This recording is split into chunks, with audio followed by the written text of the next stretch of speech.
Welcome to the Brazil Expat Journal, the BJ you can trust. My name is Phil, and I'll be your guide as we talk about life in general here in South America's biggest country. Today on the show, I'll be talking to Stephen Earls. He's a global business development executive at Marks, and this company helps other companies reach across the globe into other markets, and that's what he's been doing for the last couple of years because he just loved his time here in Brazil as an exchange student and just wanted to stay connected to the world and everything about it. While here in Brazil, he managed to visit so many states. We're going to talk about his 1 year long trip throughout Brazil in all the places that he visited. Well, not all of them, but at least the off the beaten path ones that he visited. And I liked the interview so much that I actually invited him back for a part 2 where he's going to give even more insight about traveling through all of Brazil. So I hope you enjoy it. But before we get to it, a little bit of news. I'm actually recording today's news segment on São João Day. So it is the exact day of the commemoration of St. John. So you know it's Festa Junina time in Brazil. Unfortunately, due to coronavirus, there weren't many parties to be had, except that in Bahia, Paulo Alfonso to be exact, the municipality of Bahia, the Federal Public Ministry is asking for some explanation as to why they said they didn't have enough beds at a hospital, but they had enough money to do a Festa Junina party in their town. So, you know how it is, taking Festa Junina away from Bahia especially, or anywhere in the Northeast, is like telling Americans there will be no Christmas. So one of these municipalities tried to get away with that, and doesn't look good for them right now. But speaking of Festa Junina, my playlists are up. There's one that has just the music. There's one that has me giving some context about the music and the artists. They're both on Patreon, but there's also a nice free version on Patreon. Actually, it's a really nice free version because it's about an hour, if not more, off of my original playlist. So the original playlist, guys, is over 2 hours long. So go there to my Patreon channel, see if you enjoy it, and if you do, please become a Patreon. Support the channel if you can. Support my work. It would mean so much to me. So don't go out to Festa Junina parties, guys. Enjoy it from home. Maybe have a virtual Festa Junina party with some of your friends. Play some bingo. That is what's happening in Brazil regarding the coronavirus. And in politics, the news is getting tighter around Flávio Bolsonaro, the president's son. Fabrício Queiroz, which was a guy that he swears he didn't know or wasn't very close to, but worked under him for a very long time, was arrested this past week, and he cited Flávio Bolsonaro's name 5 times as the leader of an organized crime syndicate. So, oh my goodness, things are heating up for Flávio Bolsonaro. The president's been very quiet, and so far the son has also been very quiet as he's been accused of 3 very serious crimes. Mainly this stems from a scheme that they're calling the rachadinha, where employees would pay some of their own salary back into the office of Flávio Bolsonaro, and then the leaders of that office would kind of split the money amongst themselves. So it's a rachada. Racha is to split something. So this is what's going on in politics, and it's the 2 biggest stories going on right now. It's the coronavirus and what is happening with the Bolsonaro family. So keep yourselves tuned into that. And as always, thank you so much for listening to the Brazil Expat Journal, listening to these very long podcasts. I try to make a few shorter ones sometimes that can give you some very helpful information. In fact, the one before this, the episode before this, was on how to do your taxes here in Brazil. And I even got a little bit of help from a friend of mine who explain how to file your taxes in America if you are in Brazil. So check that out if you can. I have the podcast about what is Festa Junina. I have the music on the Patreon channel. But to really stay keyed in as to when this stuff comes out, make sure to like, subscribe, always share these videos with anybody that you think would enjoy it, because I'm really doing it for you, because I love you guys. I love the great response that I've been getting to the channel, but I also enjoy it myself. I love talking to people and finding out more about expat life. But mainly you guys are the reason that I am doing this, and I love the fact that the videos are getting a lot of views and a lot of likes. So thank you, thank you, thank you. Let's get on with the show. Hey everyone, what's up? I'm here with Stephen Earls. He's calling me from England. How are you, Stephen? Yeah, I'm great, thanks. Yourself, Phil? I'm okay. The reason I have Stephen on is that he was down here in Brazil as a student. So we're going to talk a little bit about studying abroad in Brazil, how that happens, the things that you need to know in order to make that a reality, and also some of the places he's traveled to, and he's traveled to a lot of places. 17, if I'm not mistaken, 17 states inside of Brazil. So we're going to talk a lot about traveling in Brazil and being a student in Brazil. So, Steve, I want to begin by asking you, where did you go to school? And how did coming to Brazil even become part of your reality? How did Brazil come into your radar? Mm. So I was at university in Southampton, which is a coastal city in the UK. It's it's a uni in the UK which is fairly famous for being a languages uni.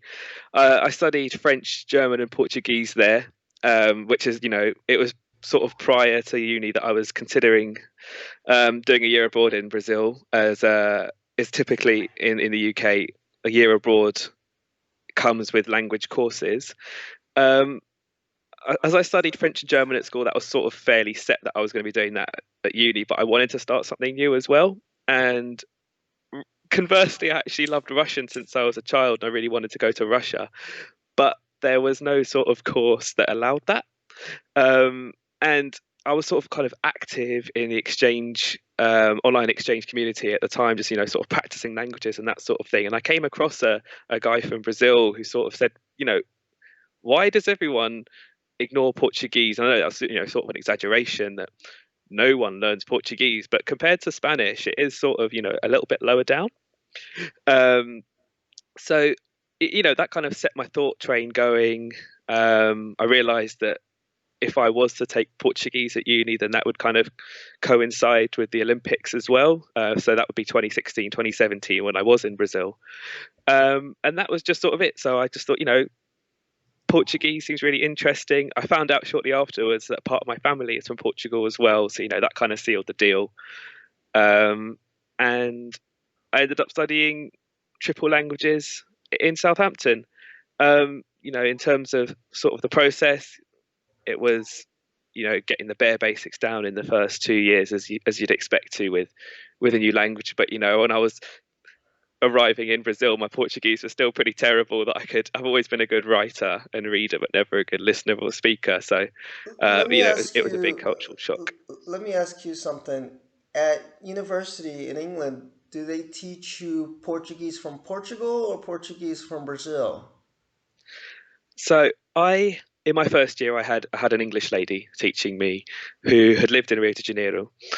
Um, and she said that, well, according to her, we were learning the European variant of Portuguese because it's sort of more grammatically complicated. So they use that.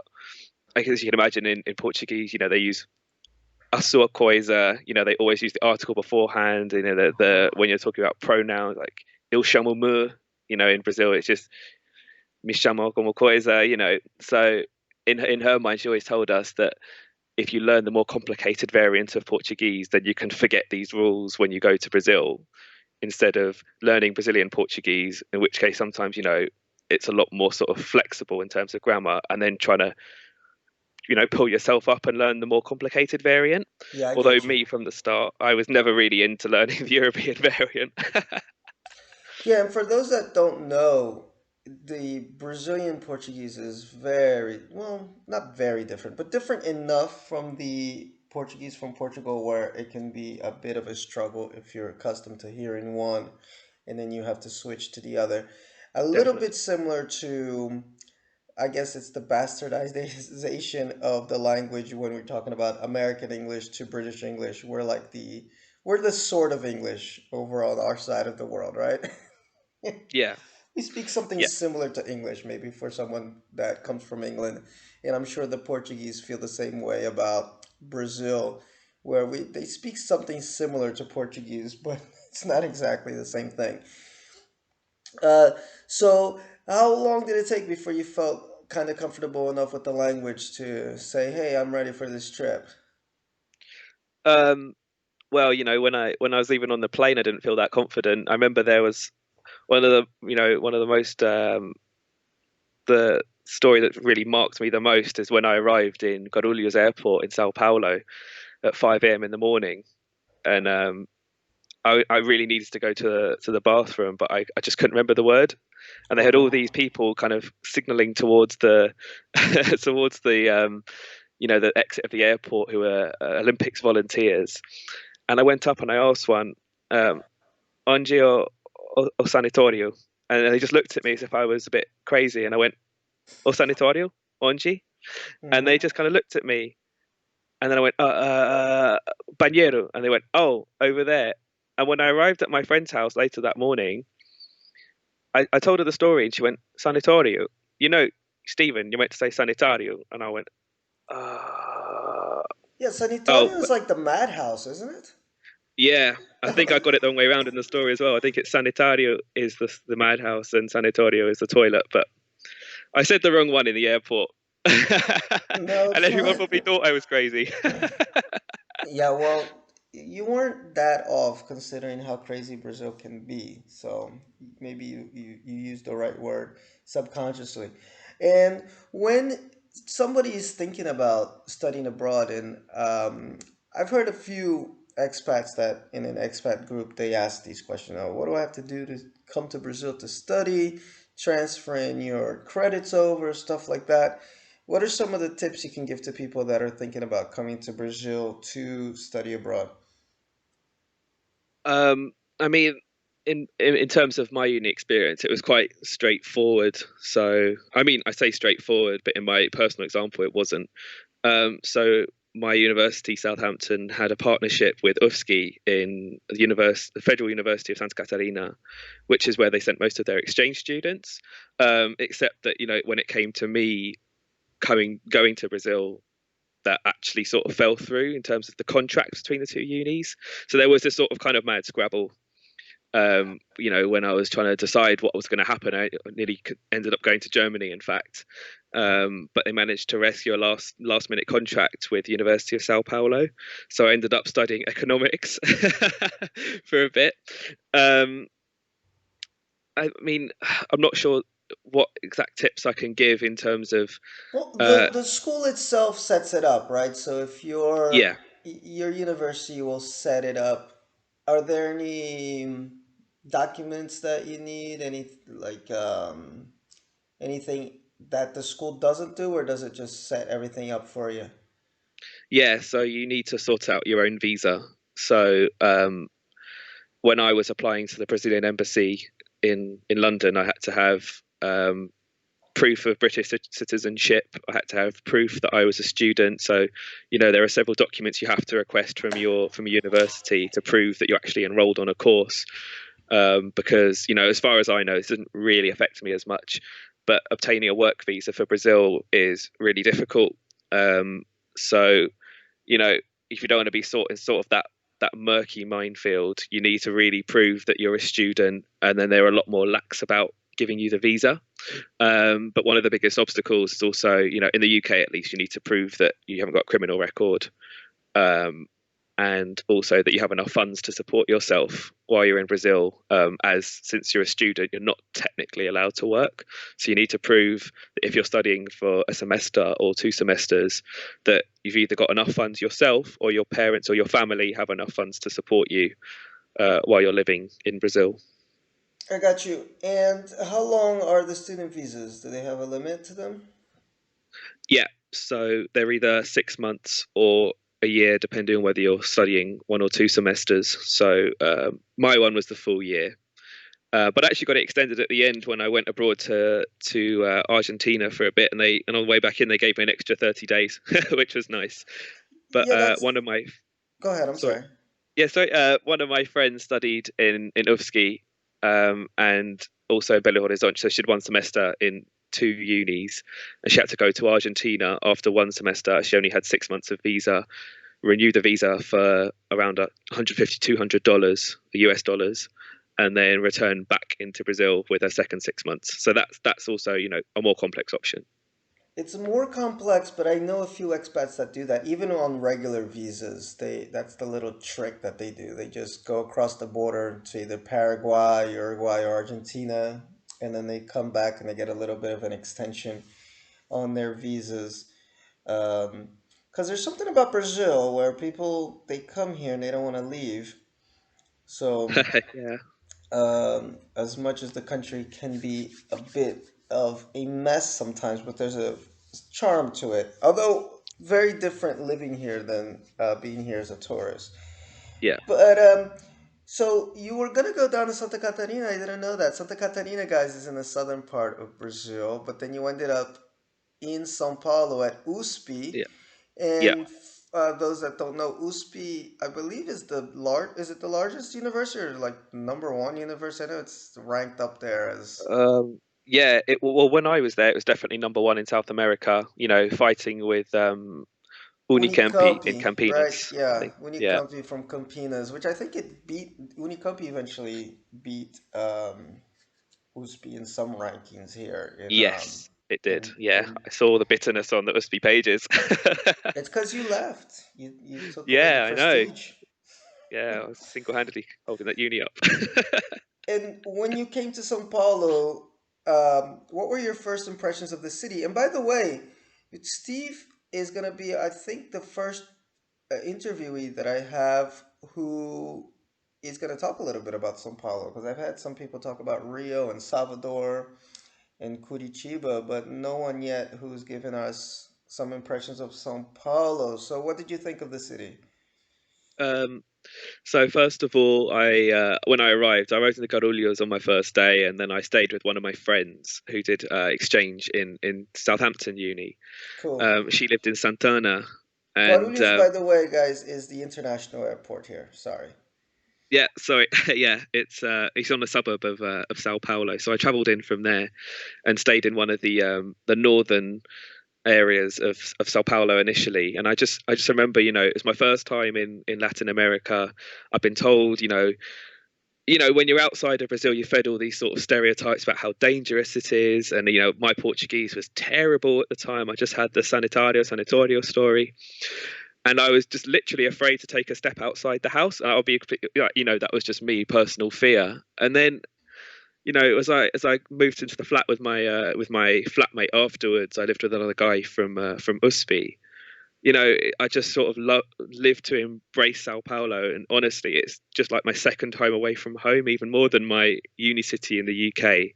And I think I just really took to it because I'm a London boy, and London's full of hustle and bustle. It's a big city, and I know a city like London and a city like Sao Paulo, it's a very sort of acquired taste that there are people who prefer to be somewhere smaller and quieter, more relaxed and tranquil. I mean, if you compare Sao Paulo and the Nordeste of Brazil, they're very different. But I absolutely love Sao Paulo now. I would love to come back to live there some other day, later in my life, because I just have so many good memories, so many friends, and it's just a wonderful place to be. And it's not as dangerous as other places in Brazil as well. Like I could actually, walk out with my phone or with my headphones and not feel like I was in immediate danger. And it's very, very big. There's so many different parts of the city which don't feel like you're even in the same city. I mean, you talked about how you ended up in the north side, right? Santana, you said? Yes, initially. Yeah, which, I mean, from where I live, it would take me at least an hour or an hour and a half to get to Santana. And so, just to give you a little bit of an idea of how big the city is, and it's a totally different neighborhood than where I'm at. You know, I'm in a more almost rural area for You're Sao in Paulo Butantan, standards. aren't you? Yeah, I'm actually near Yeah. your university. Yeah, USP. Mm. And over here, it's for Sao Paulo, it feels like it's rural, you know, just little houses Yeah, and it does. trees and parks and totally different than some other parts of the city. So Sao Paulo itself didn't shock you, like you know, because you're coming from London. But how did you feel about the size of it? You know, did it overwhelm you on some level? Um, not not especially. I'll be Mm-hmm. honest, not especially. I think the main sort of overwhelming thing, it wasn't so much overwhelming, just a sort of sighing, annoying, frustrating. It was that I stayed in Santana initially, but I moved to Saúde for my first 6 months, which is sort of southeast in the central Sao Paulo area, before moving up to Liberdade, which is in the east. And both are similar distances away from the university. So I ended up taking three metro trains and then a bus to get to uni. It took me about an hour and 15 to get to uni. And that was a long slog, pretty annoying, especially when there's no signal on the tubes as well. Sorry, tubes is a, a British reference on the underground. Um, so yeah, it's quite big, but I love the challenge of it. Just meant there was more to see and more to do. Um, but that's something I really saw different to actually a lot of people who say that Sao Paulo is sort of the non-touristy little brother of Rio. So when people say let's go to Brazil, they always go, oh, Rio, it's got Copacabana and it's got Cristo Redentor and the Sugarloaf. And I feel like Sao Paulo's got just as much appeal, but it's just a different appeal. So they've got parks, they've got hills, they've got history, and I don't know. I think Sao Paulo, in a tourist aspect, is very much overlooked. It's Well, it's a great you place. just mentioned you lived in Liberdade. You want to talk a little bit about that neighborhood? Yeah, of course. So it's a famous Japanese neighborhood within Sao Paulo, and I felt absolutely blessed to live there. Because I was literally roads away from the top voted Chinese restaurant in the city, which was absolutely amazing. You could see the food being made in front of you, how they made everything from scratch.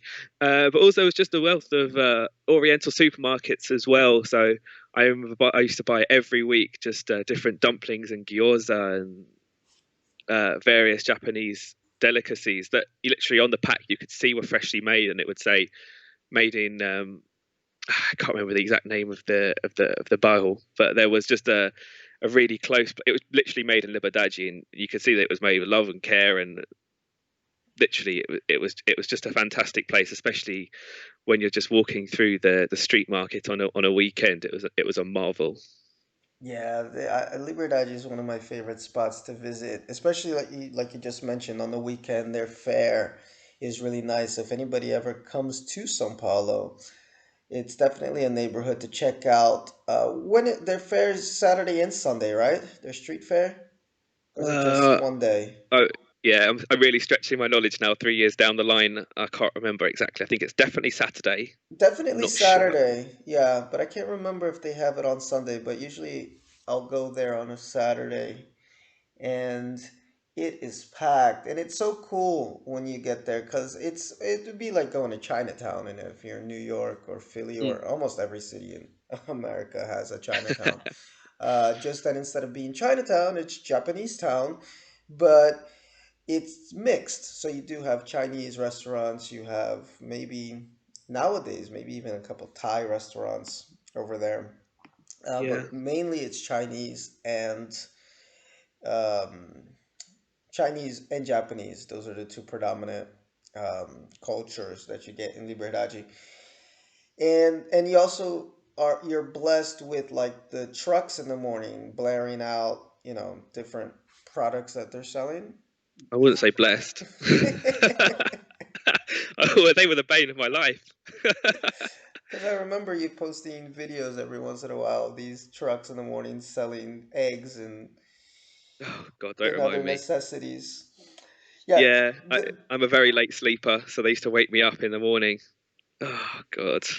guys, this is something so interesting about São Paulo is that it is so urban, but at the same time, out of nowhere, you get these things that are just straight out of the countryside, and you're like, what is this doing here? So you'll just have a truck passing by the streets with these big what do you call speakers blaring out.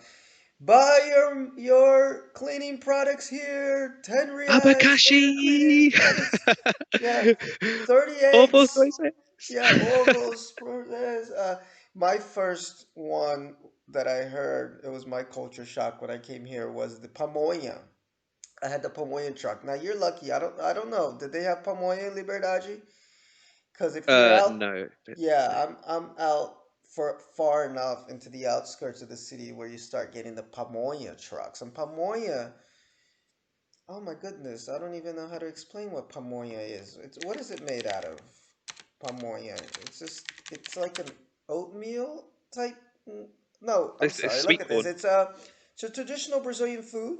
It is a paste made from sweet corn, boiled, wrapped in corn husks. And people apparently love it because the pamonha truck comes at 7 in the morning. I was like, what the fuck is this? I'm waking up my first weekend here.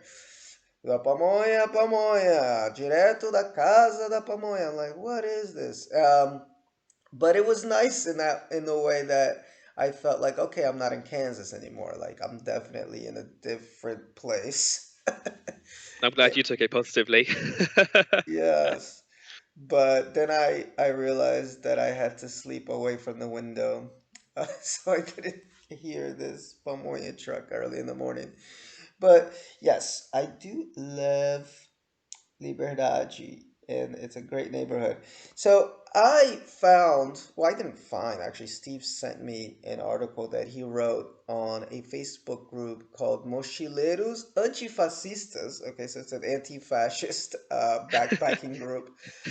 And I'll link the article in the comments because it's got a lot of good information about the stuff that he did while he was here. Because one of the things that amazed me the most about Steven is how much he traveled. I mean, I got to hang with him maybe 3 or 4 times, but it was hard, man, because this guy was never in one spot for too long. And I love expats that do this, that they'll just come here and stay in this one little bubble. So he ventured out. He ventured out, and according to the article here that you sent, you went to 17 different states. Yeah. And I'll put that on the map while we're talking so you can see all the different places that he went to. And this traveling, how did that come about? Was that part of your study, or did you just say, hey, let's go discover Brazil? Pretty much threw caution to the wind. I think if you look at the stats, you'd probably be within reason to think that I'm sort of a rich boy with an endless bucket of money, which I have to admit is couldn't be further from the truth.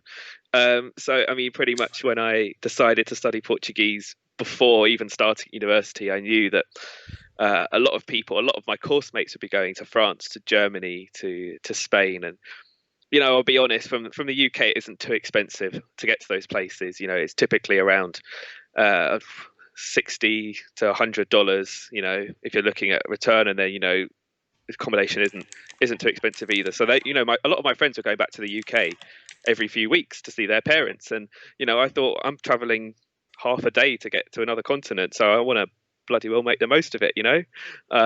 So I was pretty much a hermit crab for my first 2 years at uni, just not even going out, going to parties or anything, just because I was saving money, because I knew that I would want to just kind of go all out when I was in Brazil, and I absolutely do not regret it at all.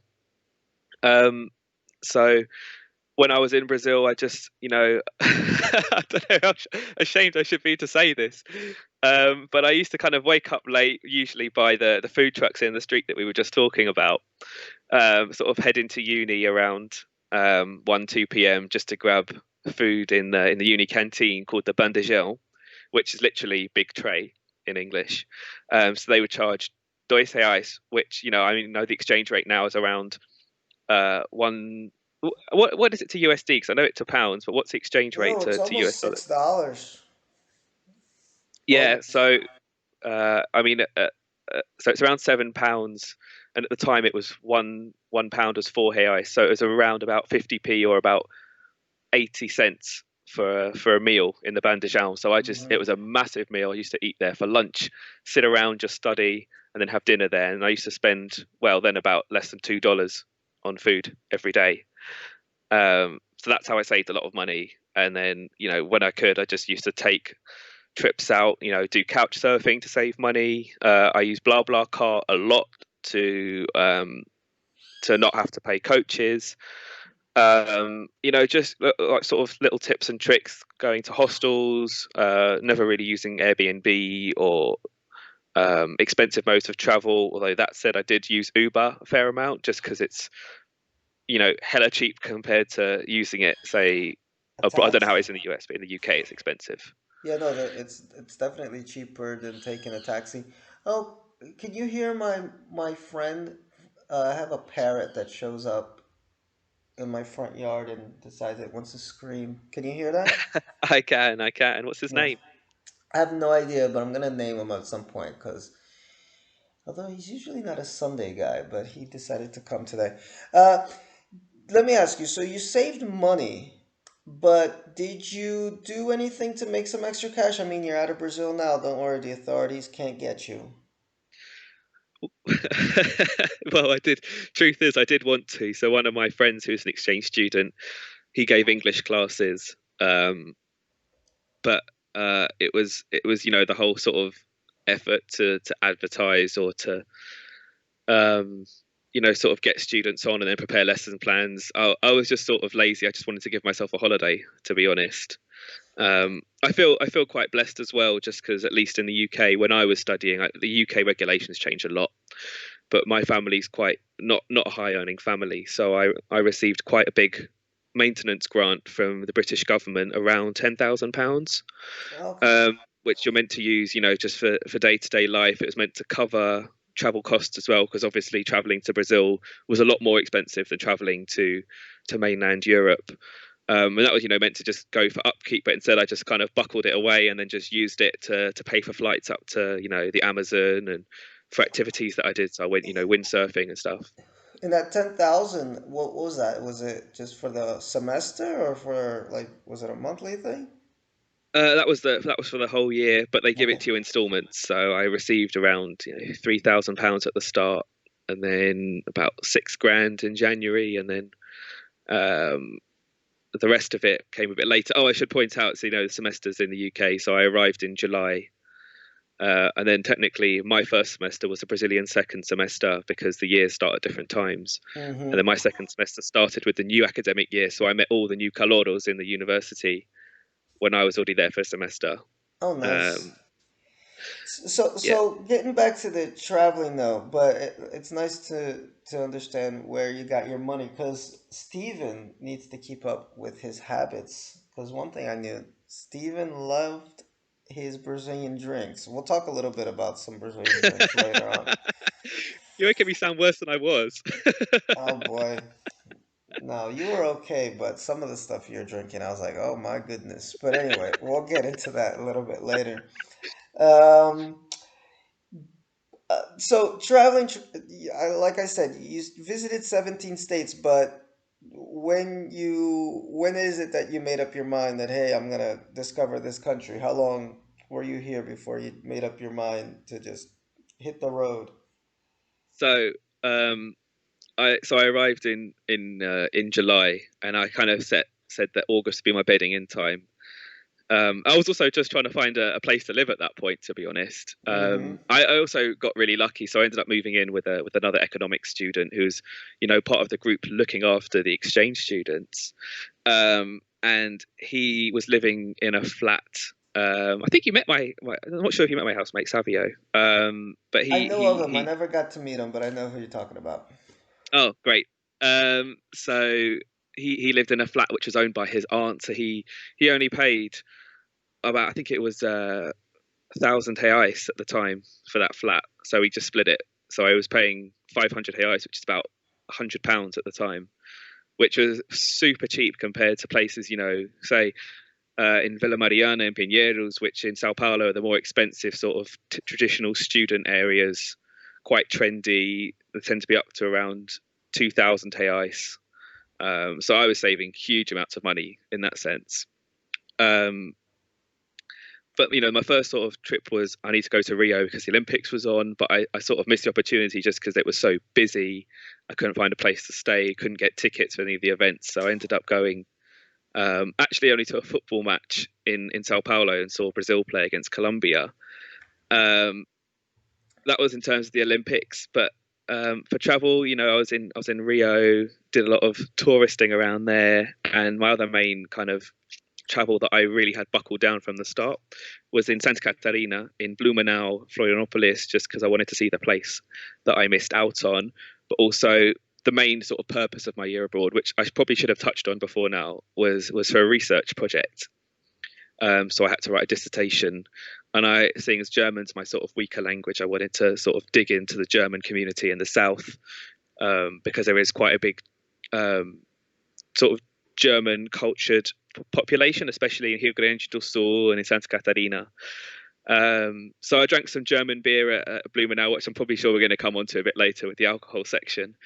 Um, but then actually, rather conversely, I planned to do sort of a big travel because I had friends around all of Latin America. So I was going to fly out to Dominican Republic, to Colombia, to Mexico, and then I just thought, "Oh, what a load of admin, a load of hassle. I'm here in Brazil. I've got the visa for Brazil. It'll be much easier." And then I just sort of planned this route. So I decided that during the summer holidays, I'd go from the Amazon rainforest all along the coast of Brazil, and arrive in Salvador for Carnival, and that's what I did. Cool. Um, Blumenau, by the way, did you go there for Oktoberfest? Because I know they have a pretty famous Oktoberfest here in Brazil. I did. I went there for Oktoberfest. It's the second biggest in the world after Munich. Oh, It wow. was amazing, literally, like nothing you've ever seen. I think on a busy night, there's around 60,000 people in Villa Germania. But Yeah, this is so cool. And it's funny that even though I was born in Brazil, but I grew up in the US, I went there when I was about 6 or 7. But even as someone within a Brazilian household, I had no idea about the scope of cultures that are inside Brazil, and how in the South, yeah, you are going into Europe in a way. Like it's much more German, influence more specifically, to the point where some of, well, you probably know more about this because you did your whole dissertation on it, but even to the point where some small towns even have still like a German dialect that they speak. They don't even speak Portuguese. A friend of mine who lives in Santa Catarina actually lives in a town like this. I forgot the name of the town, but she says, Oboroji, yeah. Oh, I wouldn't remember it now, but she says it. She's like, man, some of the people that I meet, they don't even speak Portuguese that well. Like they speak their German dialect better than they speak um, Portuguese. So it's real interesting how varied the country is and how you don't hear about that. When, like you said, the propaganda that you do get outside of Brazil is Rio. Come to Rio, come to Rio, come to Rio, and that's it. But Brazil is a very multifaceted country in that sense. But going back up to Manaus, so you're Manaus is more in the northern tip, borders with borders with Colombia, or is it Venezuela? probably Or closer to Venezuela, they're but it's in close. the middle of the forest, right in Hmm. the heart of the Amazon rainforest, actually. And then from there, you just decided to start there, and it's just kind of swing your way down to get to Salvador. And how was Manaus? What were your impressions of Manaus? So I was actually bricking it before I got there, to be honest, just because I've been floating on, the expat groups, asking people who live there, and also talking with Brazilians in Sao Paulo about their experiences up there. And they just said, "Oh, the sun's really hot. You're gonna burn because you're a white Englishman, and the mosquitoes are too much. You'll get off that plane and you won't have any more skin left. It'll just be mosquito bites." So I was just like, "Oh my god, what's gonna happen?" I had brought some mosquito repellent from the UK, which is the really really strong, potent stuff that makes you choke and cough. Because the stuff in Brazil wasn't that strong that I could find, to be honest. And I was just like, "Oh my god, what's going to happen to me?" And I arrived, and it was just very different, noticeably so from Sao Paulo, in the sense that Sao Paulo is quite, I mean, it's urban and it's developed. Visibly, Manaus was a bit poorer, but really, it was just, the daily hustle and bustle. You spoke Portuguese, so it was fine.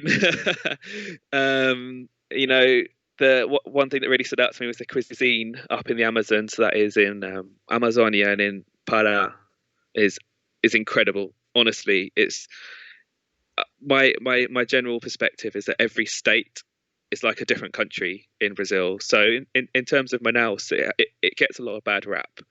And I've been to Manaus twice. I was very lucky to be there twice, actually. So the first time was a part of my road trip, so to speak, where I actually went into the Amazon rainforest for a couple of days and did a couple of tours in there. The second time, I was actually en route to Cuba because I dance salsa as well. So I was going to Cuba on my way out of Brazil.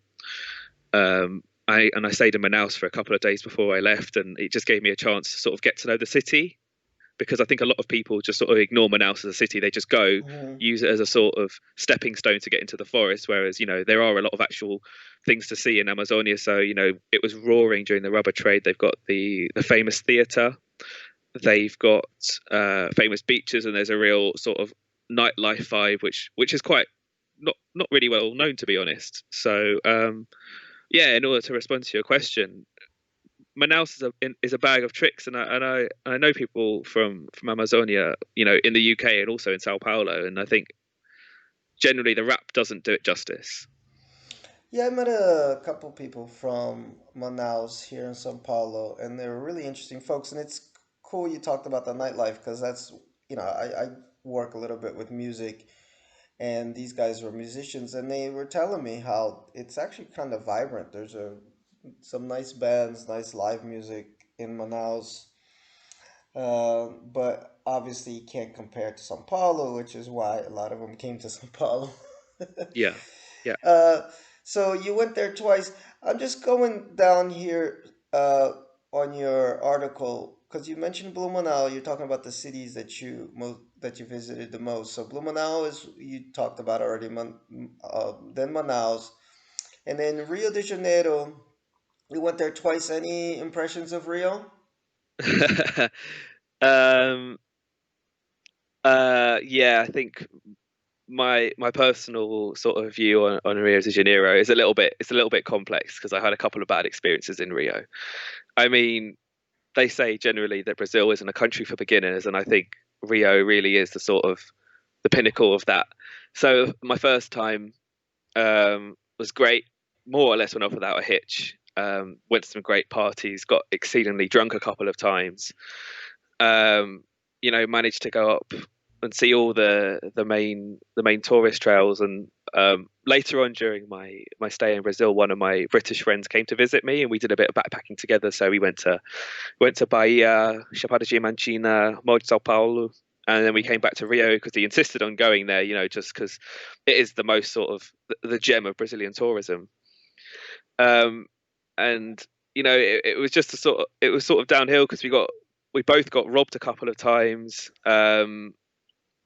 But I don't want to let that sort of murk my view of the experiences I had there, because the city itself is wonderful. It's one of the most beautiful cities I've ever seen. And like any other city, it does have its problems. It does sort of really hit home when I remember just driving in a minibus and seeing the American school of Rio de Janeiro right next to a favela, and it just it just some of those things just don't sit right. Um, but but yeah, I mean, Rio definitely isn't a place for beginners. When you say you got robbed, was it at knife point or how did that happen? So yeah, one time was at knife point, and then another time we were getting a blah blah car back from Cabo Frio, and there was a bit of miscommunication with the driver who left us on the Linea Amarela, which is a large motorway that runs through Sao Paulo right down to an area right in the south of the city called Barra da Tijuca, Hmm. and he left us literally on the motorway in an isolated part of the motorway between two favelas. Oh boy. And we couldn't have looked more gringo. Let me tell you, we couldn't have looked more gringo. I had a camera around my neck, my flip flops, colourful clothes. Usually I try and look Brazilian, but I was with my friend, so I just thought, let's go all out tourist for once. Not expecting to be left on a motorway at 11 p.m. at night, and this guy on a motorbike started following us. And then a car approached us on the motorway, and they was going, "What are you doing here?" We went to the police checkpoint, which had bullet holes all the way through it. And they said, "Look, you're going to get shot if you stay here." And then we just said, "What do we do?" And somehow someone else came up, and we just had to trust them to give us a lift to the nearest metro station. I just at that point accepted that things could either go south or they could go well, and I just turned to my friend and I said, we've been blessed tonight. So Oh God. Linha Amarela is is that the area that they built for the was it for the Olympics that they built this wall to cover up the favelas behind? I'm not sure. I'm not sure. I would have guessed that was probably close to the favela Alimel. I can't remember. Complexo Oh, Alimel or okay, yeah, Ilha do because my Governador. I'm not sure. Brazilian geography is terrible. But I remember that was a big news story at the time where they're like, so the tourists don't see the slums in the background. They just put up a big wall by the highway, so just cover up this stuff behind. Yeah, no, it's fine. I know Rio is for some and not for others. I'm not a huge fan of Rio. I've been there twice, and mainly for the reasons you said. I just felt it was a little dangerous and Yeah, yeah. nutty. But I I mean, I feel had there can be danger anywhere, in any city, in any part of the world. I accept that, but in a place like Rio, I just felt you feel that danger it. can spring on you You feel anywhere. it. Yeah, you just kind of feel it. And the interesting thing geographically about Rio is how the poor areas and the rich areas are right next to each other. It's like, in a way, it makes the city unique, and I think it's what gives it its character, where the rich and the very rich and the very poor are sometimes walking side by side. But at the same time, it also means that there's going to be more chances of anything or something happening. But it's a Mm. city you got to visit. I recommend going to Rio. Uh, and although it sounds scary when you're like, oh my God, the slums are right there. I don't think Rio ranks even in the top 50 as like the most dangerous cities in Brazil. For a time, actually, Curitiba, which is considered like this little shining city in the hill in Brazilian standards, actually had a higher per capita crime rate than Rio. So if you go there, just be smart. I recommend listening to my other podcast I did with Rod Horton and one that's coming up. Well, actually, it's not coming up because by the time yours is out, it would have been out already. With Sam Lee, he's an English expat from Newbury, England, who lives there. And they give you some good tips on living in Rio, getting around in Rio, and just kind of being smart and not getting yourself stuck in the middle of a highway at 11 Yeah, that was a bit of an p.m. at oversight. night, you know? Yeah, 11 p.m. at night, pitch black. Yeah, not the smartest thing. I had a similar experience when I went there the first time. I was gonna go see a show at the Vivo Theater, but first I had to pick up a friend in this small neighborhood called São Cristóvão, something like that. Anyway, Oh, I know. yeah, which Yeah. is kind of a sinister looking neighborhood, but whatever. It was okay. I went there, but this was before Uber, so I didn't want to take a taxi because I wasn't sure if the taxi driver was gonna be an honest person and take me to the right place and not give me a tour of the city and then charge me 50 reais. So I had the bright idea of taking the bus back because it wasn't that far. But the bus left us in the middle of Centro, downtown Rio.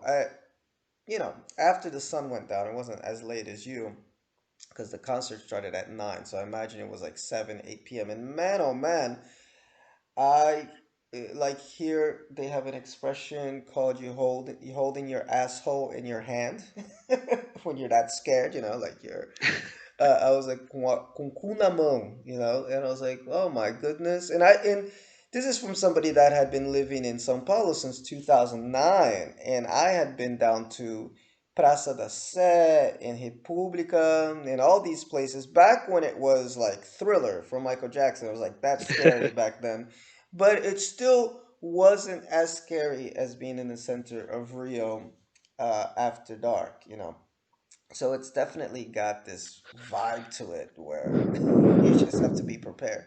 Um, so, Steven, what I want to do with you now is I want to ask about, because you went to 17 places. We obviously don't have time to hit all 17 of them, but I want to invite you back and talk more about some of these places in more detail. But off the top of your head, can you think of three? Can you pick like three states and why you love them? And maybe something that people could see in these states that'll make them interesting. Um, so I guess if you're, it's impossible. I think the article I wrote is going to be linked. It is in Portuguese, so hopefully you can understand it. But in the article, I say that it's impossible to pick out any places above others, just because Brazil is such a variable, such a different place across such a large spanning country.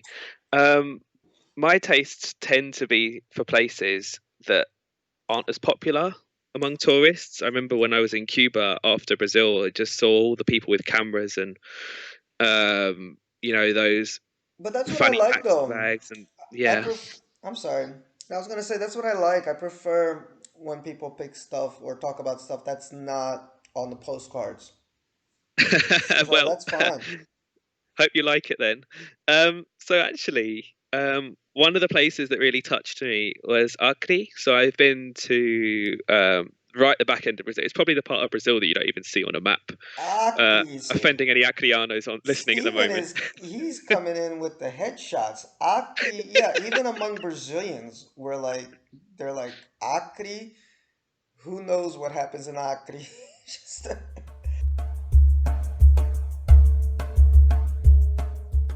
Like, Acre was it, in the news a few years back, maybe 2 years ago. This is to show you how like no man's land this place is, even among Brazilians, because there was this kid that got famous for disappearing for like 4 days, and he left behind volumes of books that he had written about these aliens that were communicating with him, and apparently he disappeared for 4 days because he was quote unquote abducted by these aliens, and then he appeared once more, and then he got to sell all his books online, and I thought this guy was genius, like great marketing.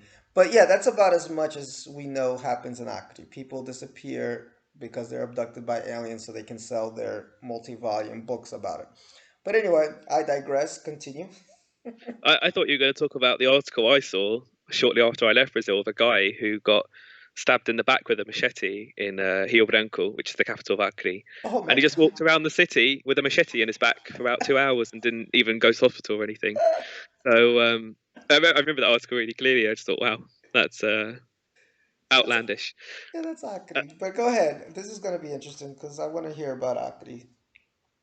so probably asking how did I come to go to a place like Acre? I guess if you're using it in UK terms, it's like I don't know, going to I don't know what place is it visited. Maybe like Scunthorpe or something in the UK, or in the US, maybe like North Dakota. It's just a place that people don't tend to go to. Yes. Um, maybe Scunthorpe wasn't the best example in the UK. I'm not much a UK tourist, to be honest. Yeah, but Um, I'm thinking in U.S. terms. It's like North Dakota, Montana. It's like the middle of nowhere. Like it's like, why are you here? But anyway, I really want to go to Bismarck and Montana. I'll be honest. If I do a US road trip, that's on the map.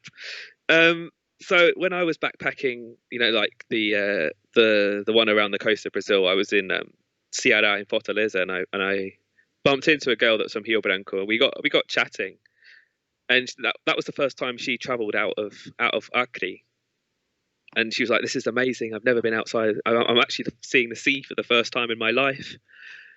And I was like, Rio Branco, and I was like, oh, I didn't know that Acreanos existed, and obviously I got daggers for saying something like that, but it was just a joke. And I thought, I'm going to Manaus before I go to Cuba, so why don't I stop in Acre for a bit? And it's quite difficult to get there, so I had to fly up to Manaus and get a change flight over. And I just remember I arrived at 3 o'clock in the morning, and there were no there. I couldn't find a hostel in Rio Branco, so I had to use an Airbnb at that time.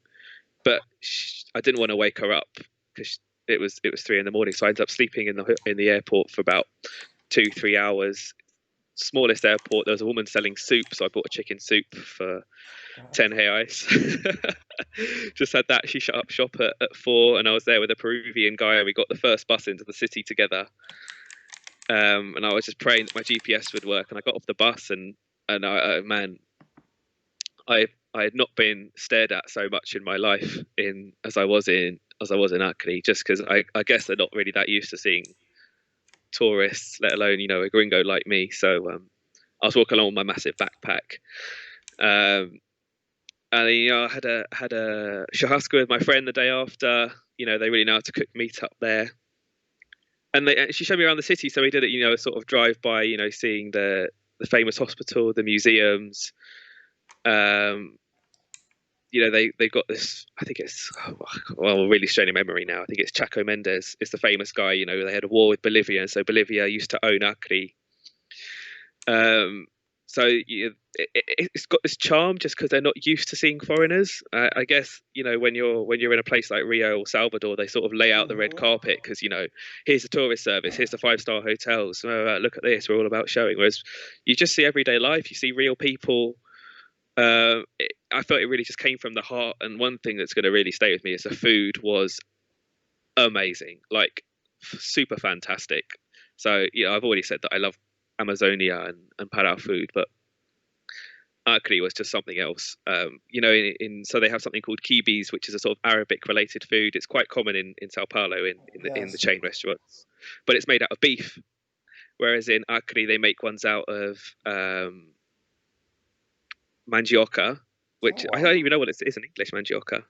Yeah, mandioca is like cassava or yuca root. Yeah, yeah, it's made out of yuca, and they have of rice as well, so giarros. Oh my god, it is literally so crispy. There's Ooh, I'm beef gonna filling in the try middle. that. Oh, yeah, but I only saw it in Acre, so you might actually have to go up there to find it. I think one of the big stereotypes they say Acre is just the state of Onça Mato, which is just jungle and jaguar. Uh, And when I was with my friends, we did a road trip to the Bolivian border, crossed into Bolivia briefly, and came back. And on the trip out and the trip back, we got a flat tire. We actually got a flat tire next to another family that had one, so we were trying to repair our tires together. We could just hear this coming out of the side of the motorway. I was going, "Oh, there's the answer." goodness, goodness. For a foreigner, was it an easy city to manage? Is it totally impossible, or for it doesn't seem like it had a lot of infrastructure. What's something you might want to prep if you want to go to Acre?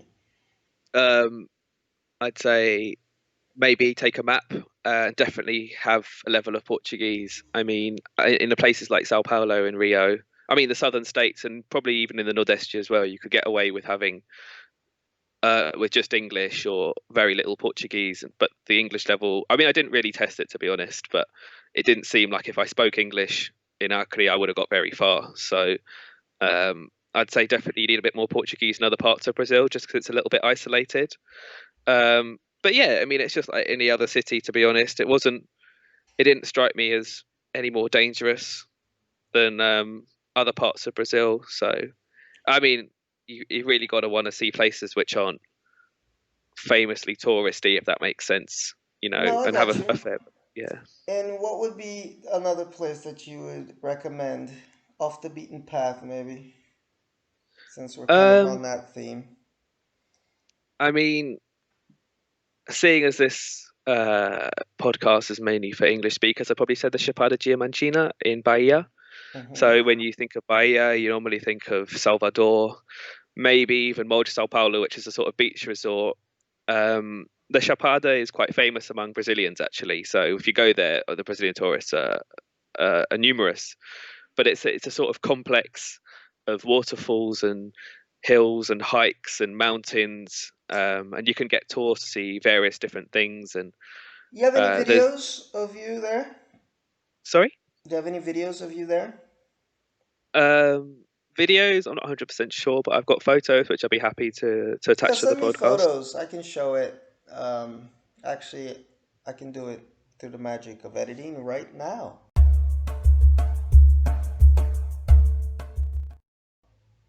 Yeah, Okay, there's a and couple then on the poster from the yeah, Chapada. Um, and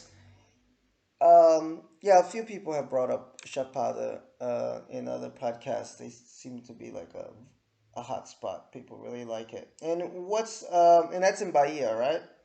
that is in Bahia. Yeah. Yes. And give us the last place that is kind of stood out to you in your trip here. Um, I can't. I mean, I wanna say Belém because that place. I mean, I got stuck there, Oh, that's in so I spent more time Pará. than I planned. That's in Pará, Mm-hmm. but it's quite similar to Rio Branco. I mean, the food's very similar. The infrastructure is quite similar. It is a one. It's such a beautiful city, Belém. I really would recommend it. It is a bit. There's a lot of horror stories, and I mean, this is for people living there as well. They tell you to not even be on the street after 10 p.m. But I recommend a visit. Um, what I will go for is probably a place in the south. So it's a hard one. I mean, I could either go more of a stereotypical way and say Iguazu Falls because they were just fantastic, but I think a lot of tourist places and guides can cover that. So um, there's um, there's a place in Rio Grande do Sul called Parque dos Aparados da Serra. I think that's the name. Mm-hmm. And there are several canyons there. So I ended up doing a road trip from Porto Alegre, driving right up to this park, which is on the border with Santa Catarina. So if you actually go to the top of the hill, you can see across this large landscape into the state of Santa Catarina officially, and you can see the coast. Even though the coast, I think, is around 60 to 80 kilometers away. So that's how far you can see because it's so elevated. But again, it's not got too many tourists. There are other more famous canyons around, but it's quite peaceful, just as beautiful. Yeah, This whole trip, these 17 places that you visited, how did it take the whole year? Like, how long did you stay in every spot? How did that work out time wise? so it's typically minimum around 2 days, maximum around 7 or 8 days. So when I was in Belém, I planned to stay 5, but I ended up staying about 8 or 9 days just because I missed a couple of buses. Um, and then I just thought, I made plans with people. I thought, oh, I'll just stay a bit longer.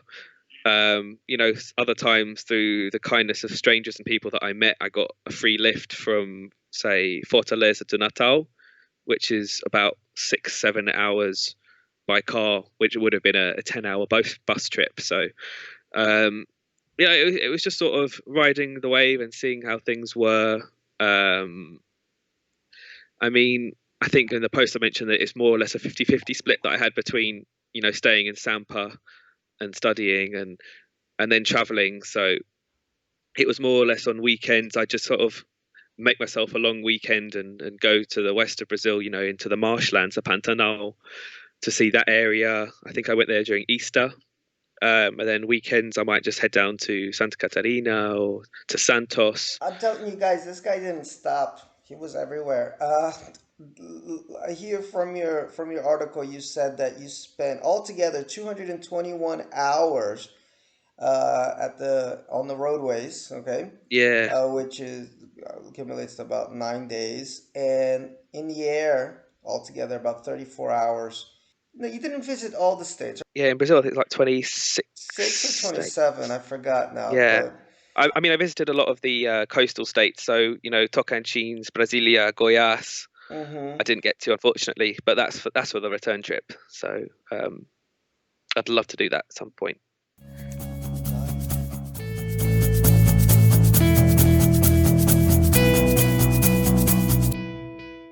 But Mr. Earls, this is the part of the interview where you can either fail miserably and have everybody hate you and send you hate mail, or become the darling of the Brazil Expat Journal.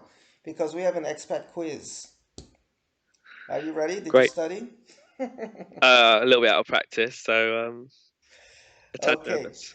So the expat quiz is sort of a lightning round of some questions, general questions about Brazil, and just say the first thing that comes off the top of your head.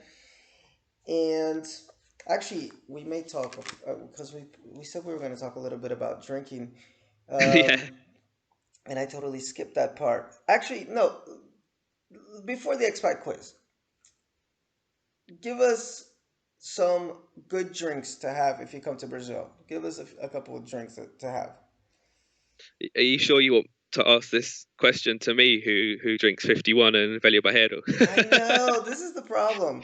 Guys, when I first met Steven, he was drinking 51. And if you don't know what 51 is, it's a cachaça. Cachaça is like the sugar cane spirit that they make here in Brazil. It's famous, probably the spirit that's connected to Brazil, like Scotch from Scotch is Scottish, right? Yeah. It's like this spirit. Anyway, um, but 51 is like gasoline. It's like the cheapest, worst thing that you can consume.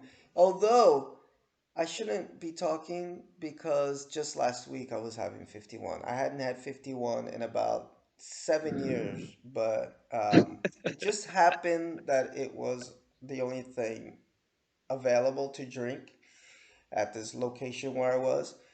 And I was socially distancing with some people, let's say that. And oh man, when it hits you, it's just like, what the hell is this? What are you doing to yourself? So when I met Yeah. Steven, I think one of the first things I did, like the first time day I met you, was take you to a bar and give you a good shot of cachaça, like good cachaça from Yeah, you Minas. did. I remember that. Yes, I think it was Uh, Espírito we de met up in the Minas. shopping centre. That Santander sign fell behind us. Do you Yes, remember that? yes. It was Espírito de Minas because I said, "Oh my goodness, this boy needs to have some good cachaça." Because I wasn't a fan of cachaça until I had the good stuff, and I was like, "Oh, now I get why people drink cachaça because it's really delicious if you get the good stuff." Uh, but so you drank a lot of cachaça, and how do you feel about the Brazilian beer? It depends what beer you talk about, to be honest. Mm-hmm. If we're talking in the leagues of Itapaiva, Skol, Brahma, I don't have time for them. Mm-hmm. Skol's all right, to be honest. I like Skol. I know a lot of people who don't. But in terms of craft beers, man, they got some good ones. I mean, especially in the south of Brazil, I think they got a lot of microbreweries in Santa Catarina. But I think one that often gets ignored actually is there's a brewery in Belém called Amazon Beer, and they mix Oh, I've had that. beer. Have you Mm-hmm. have you had it? Yeah, it's really good. Yeah, they mix it with Amazonian fruits. So graviola is the only one I can come to mind, but they mix it with other cupuaçu, I think, is another one. Mm-hmm.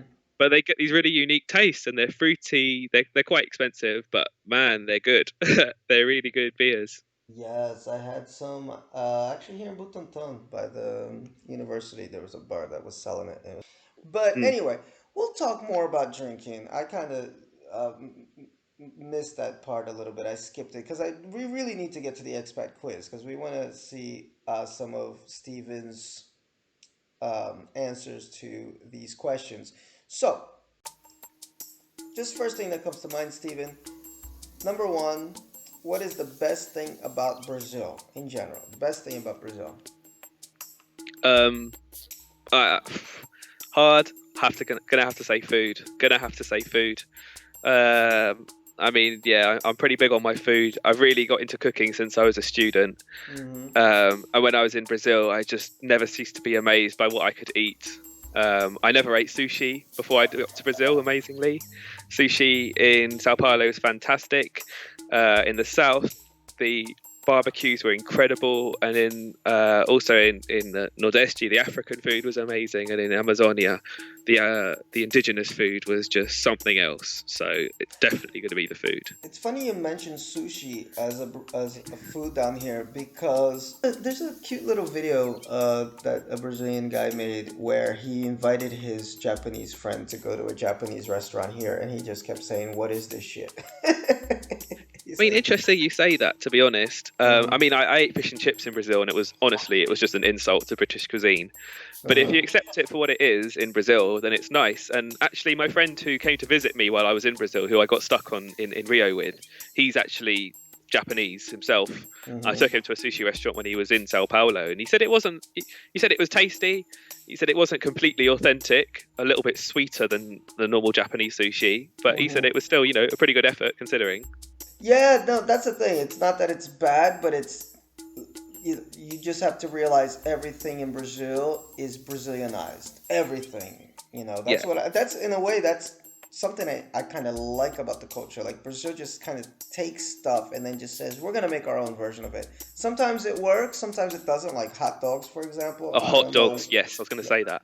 I don't know what that is that they do, but it's not my favorite thing on the planet. But other times it's like, oh, it's kind of interesting. They add their own little flavor to everything.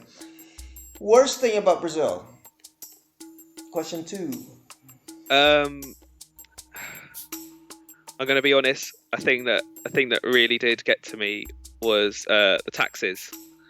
I know as a gringo, it probably didn't affect me as badly as some people, but I was constantly so afraid that my phone was going to break, just because technology in Brazil costs so much more than it does outside. So I think one big example I saw was when I was going to Iguazu Falls. I took a little detour into Paraguay, into Ciudad del Este, which is quite famous. I'm not sure if listeners know, for Brazilians all across the country going to this city in Paraguay just so they can get goods at prices about half the price that they are in Brazil, because they haven't got import tax.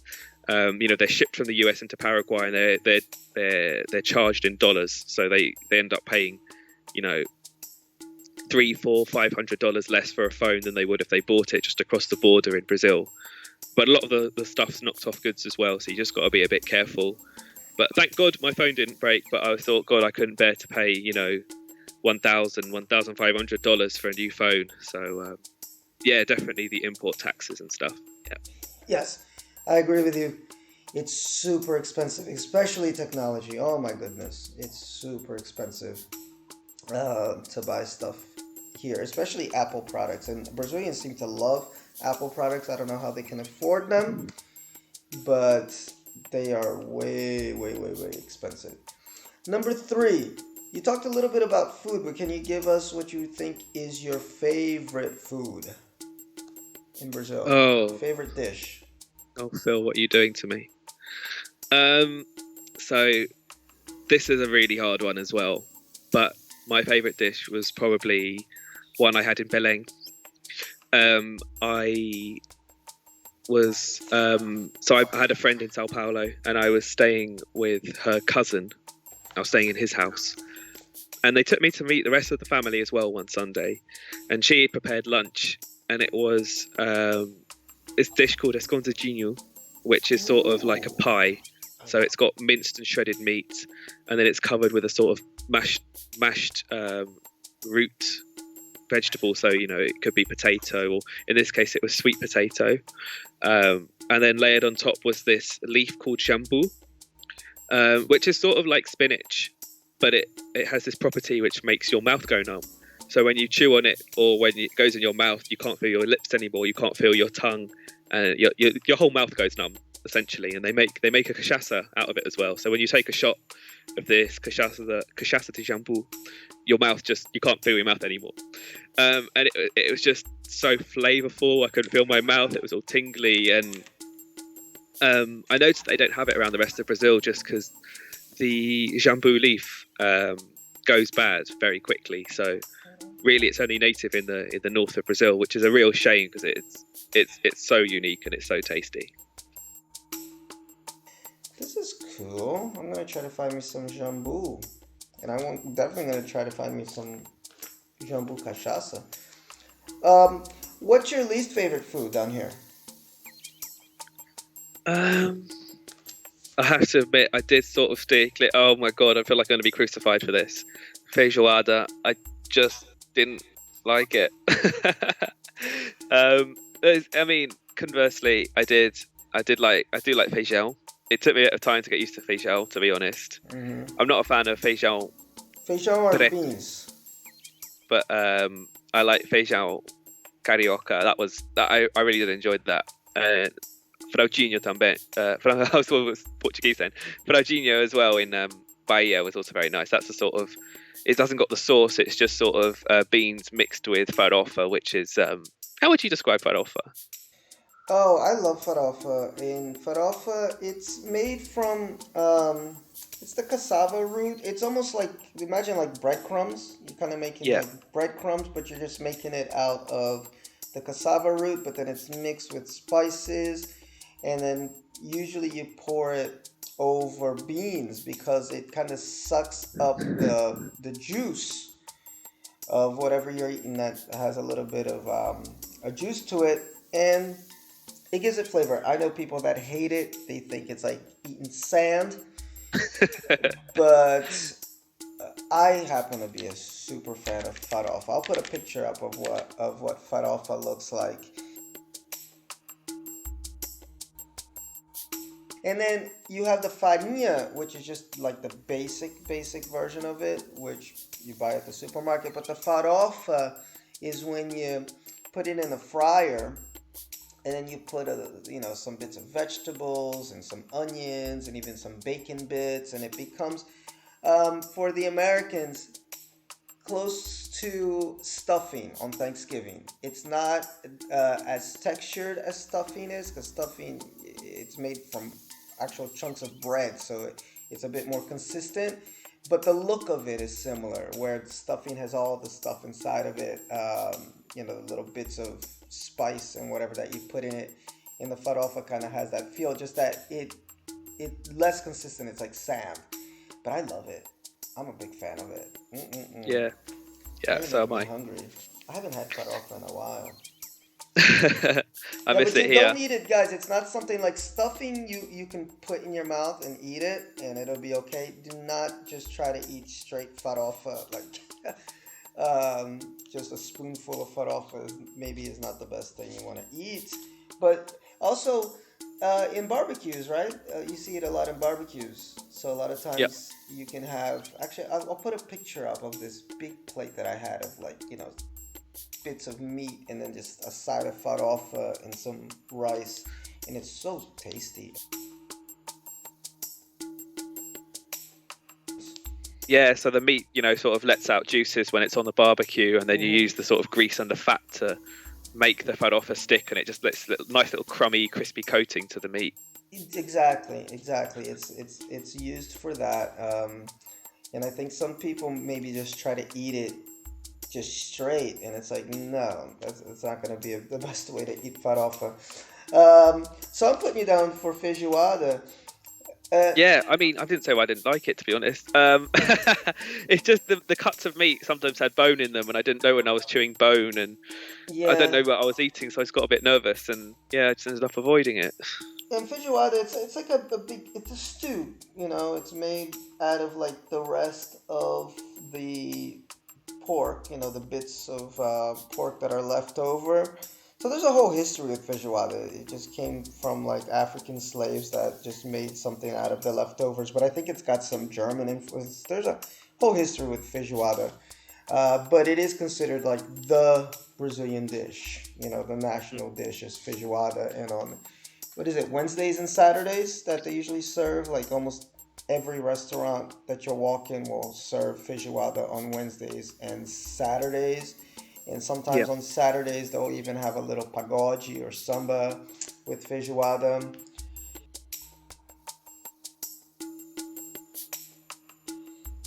with you. Like, there was a time that I liked it a little bit more, but then got kind of old. Although I'll tell you this, Steve. Depending where you go, I realize they make these things called like a light feijoada, which is actually really tasty. It's not, uh, it is what it says. It's a light feijoada, so it won't have as much meat, as much fat in it. And I kind of enjoyed those a little bit more than the hardcore feijoada. That shit will knock you out. Talking of, I just mentioned Thanksgiving. It's like having a Thanksgiving meal. It just like after you're done eating, you're like, oh my God, I need to lay down.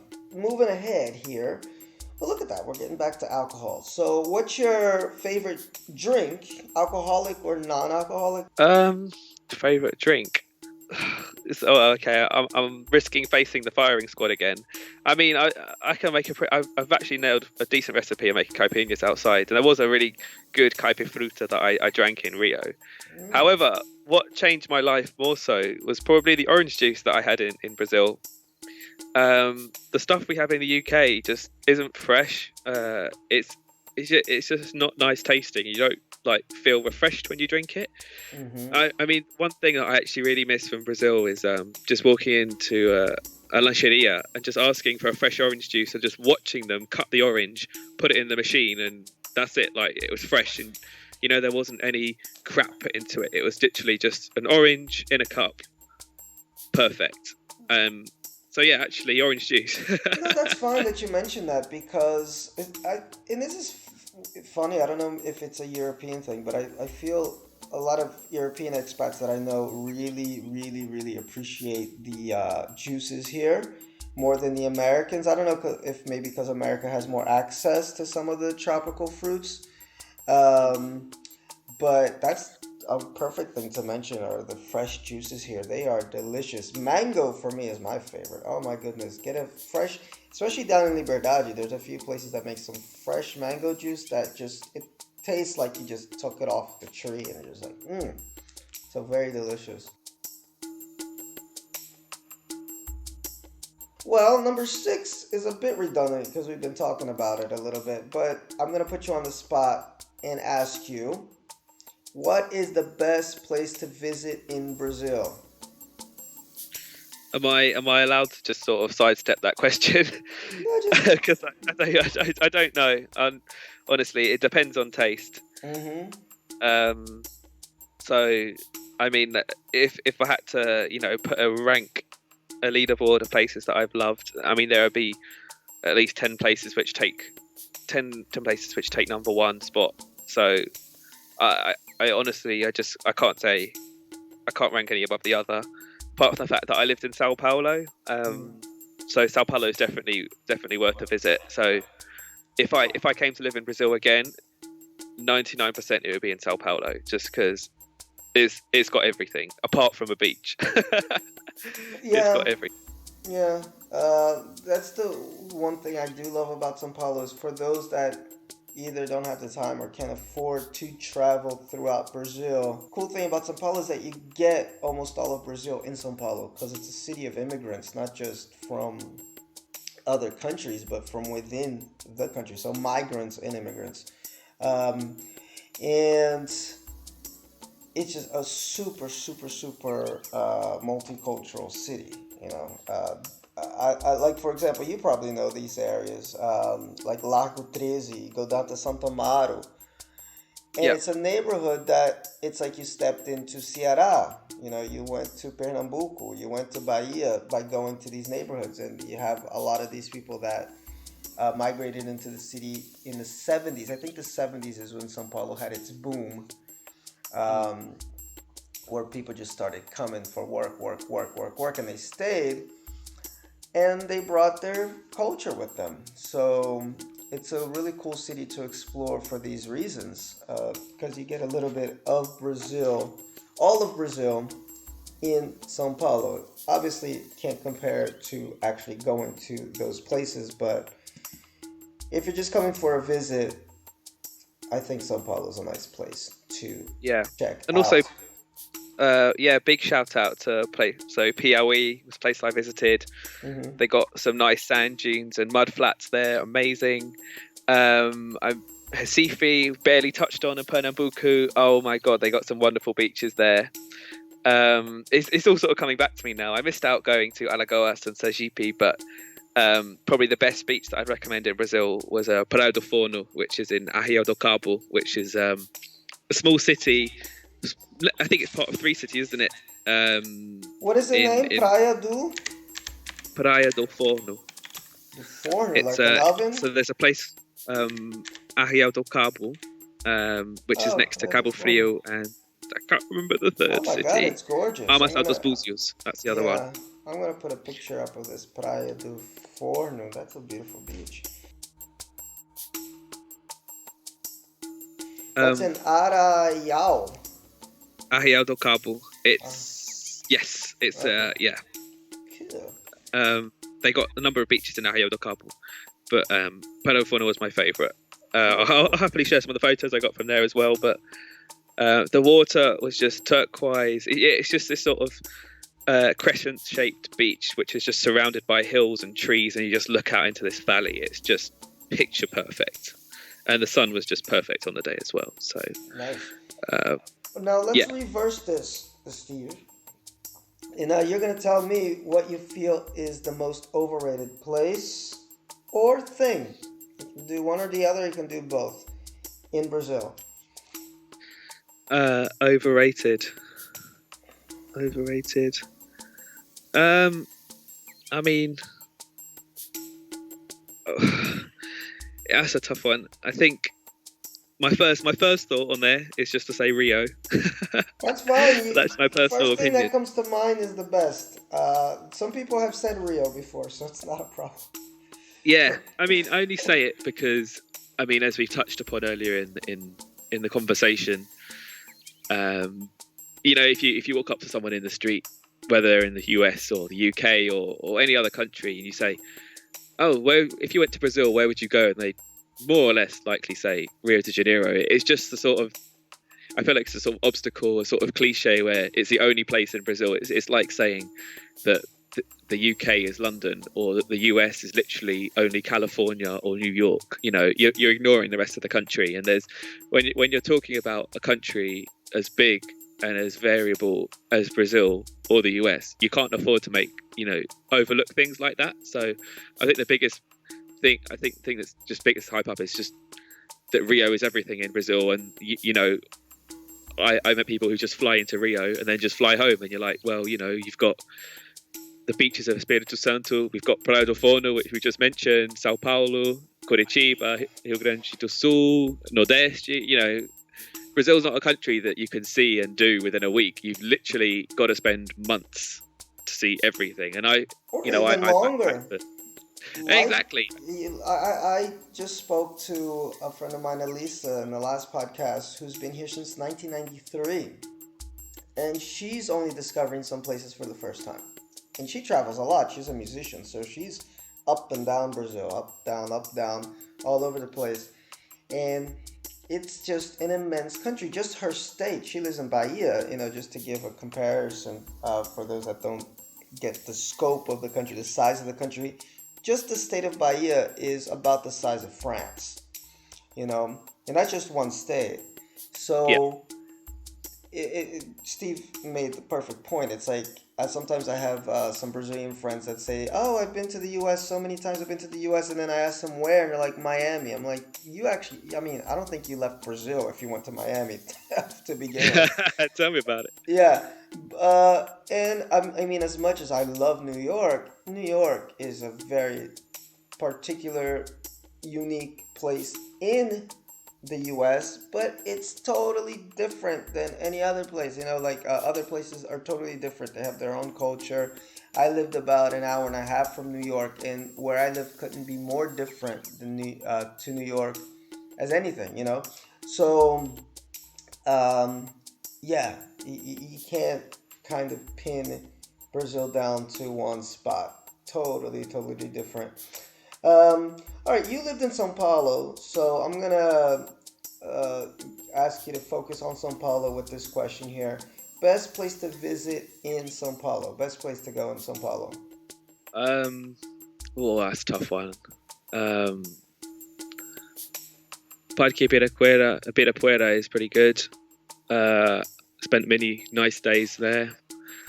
I mean, I love dancing, so I spent a lot of time in a place called Velho Pietro as well, which is on the Rua 23 de Maio, so just above Avenida Paulista. I've been back there a few times. I love it. I can't wait till the Yeah, quarantine is over to go back over there. Let's just focus on those real quick because Ibirapuera, that's I always got to give comparisons for those that don't have a lot of knowledge about Brazil so they get an idea. It's like the central part of Sao Paulo, let's say that. I think, yeah, um, yeah, just as beautiful, a bit more tropical, obviously, than Central Park, but a gorgeous place. I think, actually, Stephen, there was an article in the Guardian where it ranked as one of the top 10 in the world. I mean, yeah. I saw that. if people take any credence to these type of rankings, but it's definitely a gorgeous park uh, to visit. I recommend going on the weekdays though; gets a little packed on the weekends. Mm. And Velho Pietro, where is that? Is it 13 de Maio? Yes, I can't remember the exact date of the street. Yeah, Um, yeah, yeah, it's a lot of dates you gotta remember for the street names. And 13 de Maio is in this nice neighborhood. It's kind of like a Portuguese, I guess, is it Portuguese or Italian? I think it's more Portuguese neighborhood called Bexiga. Um, and it's very traditional. A lot of little festivals throughout the year, and it's a nice little hub for artists. It's kind of like the pseudo bohemian area, depending on where you go. So, cool area to go to.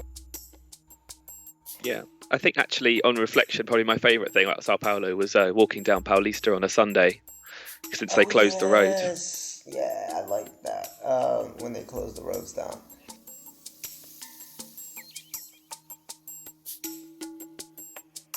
Hugely. Number 9. We're almost at the end here of your quiz. Best artist or band? Brazilian, of course. Mm. Okay. I'll take another left-wing choice here. I'm going to say DJ Marquis. So he's a Brazilian drum and bass DJ from Sao Paulo, but lives in the UK mostly. So he does electronic music. So for those people who don't know, drum and bass is a primarily British genre of music, which is it's electronic, quite fast-paced, and it's DJ Marquis' main genre. He also does sort of funk music as well. I mean, what we understand as funk, not Brazilian funk, Oh, like okay. 70s disco funk. Um, Yeah, I've heard but of this guy. I I didn't know he was Brazilian. yeah, he is. Yeah, he's from Sampa. But I feel blessed. I went to several of his events, and I actually met him and chatted with him in person, and got a couple of photos as well. Um, so yeah, he's my top artist. Although I do, yeah, he's my favorite. Was there any particular style of music you liked best when you were here in Brazil? I can tell you what I didn't like. Sertanejo. Yeah, such music can be heavy-handed at times. Yes. Um, and last question on the quiz here. You're doing really well. And it's, what is your biggest warning for people or advice for people traveling to Brazil? um, Biggest advice would probably be, don't listen to all the stereotypes you hear in the media. Take it at face value and make your own opinion up about the country. Listen to what the natives say. I mean, I received countless tips when I was traveling around, who recognized that the places were dangerous. I mean, I was traveling during Carnival, pre-Carnival, and they were telling me, either wear a fanny bag inside your underpants to protect your money. And even then, I still got robbed in Salvador. Or just really screw up your reais deep inside your pockets so that people can't pickpocket you. Also, we spoke earlier about rich parts and poor parts being right next to each other. So really important thing is just to stay in illuminated main roads if you're not familiar with the area. Don't speak Portuguese. Don't turn down any side roads just to explore because they can be dangerous. I mean, I've Don't seen speak bad English, things you happen to mean, people. right? Don't Sorry, don't. don't speak. Yeah. Well, don't speak Portuguese. Oh, I don't know what I said. Sorry. um, but yeah, one of a guy I met in a hostel turned down into a favela from a rich part of Natal in the northeast, and got glassed by a guy who was high. So lost all of her documents and her money. So yeah, so just stay on main roads, keep safe, don't keep things on show. But otherwise, just have fun. Cool. Yeah, you make a good points there at the end. Just they're definitely like I don't like to sugarcoat it. Like definitely like Brazil compared to where most people are coming from, unless they're coming like from Afghanistan or something. It's gonna be a level of danger that you're not accustomed to. You know, I mean, I people like to rag on the U.S. because we have all the guns and we have all that stuff. But I telling you, man, I mean, you can live in the United States your whole life and not have one violent thing happen to you your entire life. It's just unless, of course, you live in some inner cities or something like that. It's just laid back, you know. And I'm sure it's probably similar in England and other places in Europe. So, and that's where most people are coming from. So unless you're coming from a place that actually is a third world country or is in some civil war or something like that, you can't sugarcoat it. Yes, Brazil is an emerging country. It's not third world, but it's emerging. But when its third world parts are very third world, so you just have to be aware of it, but don't let it totally dissuade you from coming here. You just got to be smart. Like Steve said, you know, don't walk around with your Rolex and your iPhones and this and that and the third. Try, you know, dress down. Like one nice thing about Rio, it's a very dressed down city. People walk around in sandals because everything is next to the beach. So you can be eating in a fancy restaurant with shorts and sandals on. São Paulo's a bit different. They're a little bit more like, you know, dress up even just to go to the shopping mall. But uh, you know, just blend in. Study a little bit before you go. If you see, oh, this is more of a rural area, okay, then maybe I'm not gonna wear my Timberlands or, you know, put on my Gucci purse. You know, take my Gucci purse with me. It's more of a rural area, so I'll just put on a tank top and some old jeans, and you'll be fine. Um, if you see that, like here in São Paulo, we have some more ritzy areas, some more middle class areas. Okay, so if I'm in a very ritzy area, like Jardins, for example, then maybe if I want to show off my bling, go show off your bling. But just be aware of your surroundings at all times. Travel in groups if possible. Don't go too off the beaten path.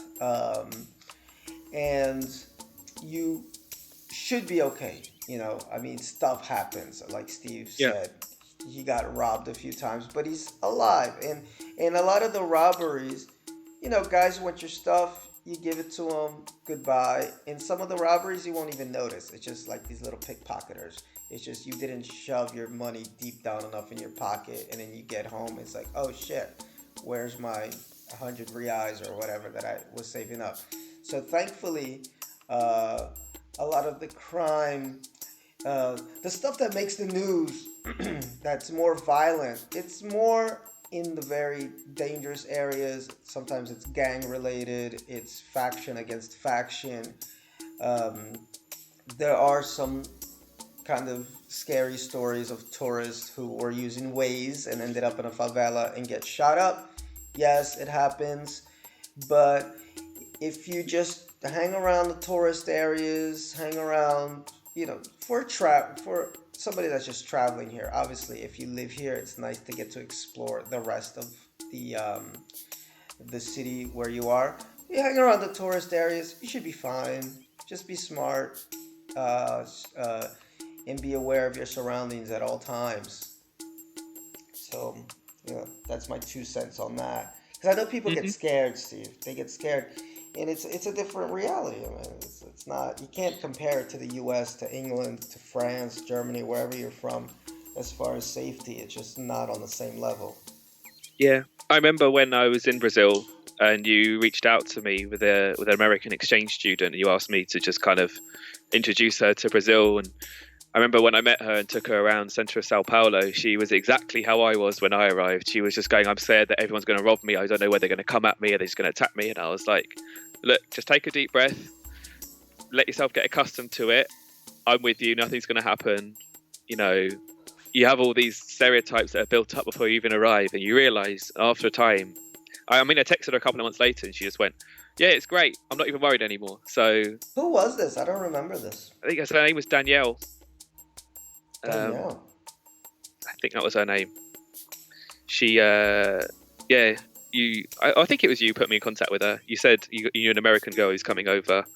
She's going to study in USP as well. So Maybe it wasn't me because I don't remember this. But that's the thing. Yeah, just in the beginning, even for me when I first got here, and like I said, I grew up in a Brazilian household, so I even had some of the culture in me, more or less.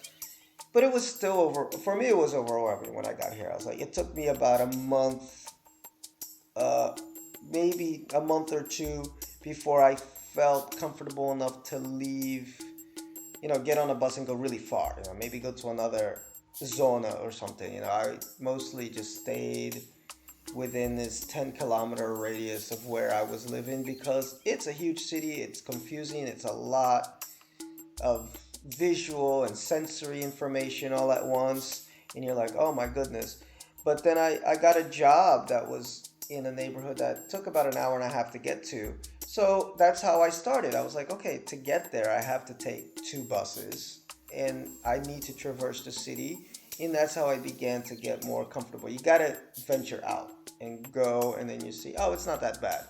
And then slowly you meet a friend that says, hey, let's go downtown to a samba.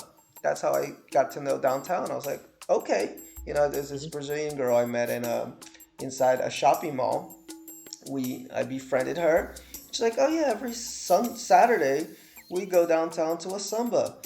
And I was like, all right, let me go see downtown São Paulo. So then I went to downtown São Paulo, and then you realize if you're in a group, it's not that bad.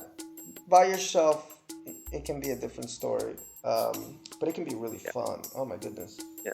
A I mean, lot of it's not fun. just foreigners. Yeah, but sorry just to interject. Yeah, I mean, one of the first things I found out when I moved to Sao Paulo was my housemate brought his best friend over, and they laid out a map on the dining table, and they circled all the places that I should avoid. So it was Republica, Se, and they told me horror stories about how they themselves had been robbed as they emerged from the metro stations. Mm-hmm. So it's not just foreigners. Oh But as yeah. Phil says, it's in groups, mainly areas. I mean, they have cultural festivals in those parts of Sao Paulo at night, which run through early hours of the morning, and they're just fantastic. The roads are just full of people, and you don't really get the full sense of, what it's normally like when it could be a little bit more sketchy.